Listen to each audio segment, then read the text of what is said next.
Guys, ito na yung mga nagawa natin. Ayan. Marami na yan. Ayan yung mga tapos na. Para ready na yan para ikarga. Papalaot. Ngayon lalagyan naman natin siya ng bridal rope. Naka-prepare tayo para sa bridal rope. Ito na yung mga bridal rope natin na ilalagay mamaya.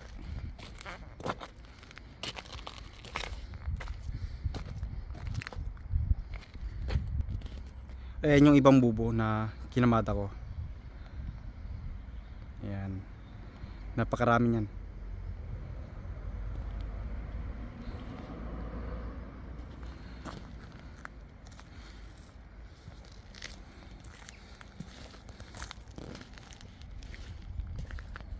Ngayon mag-start na tayo maglagay ng bridal rope.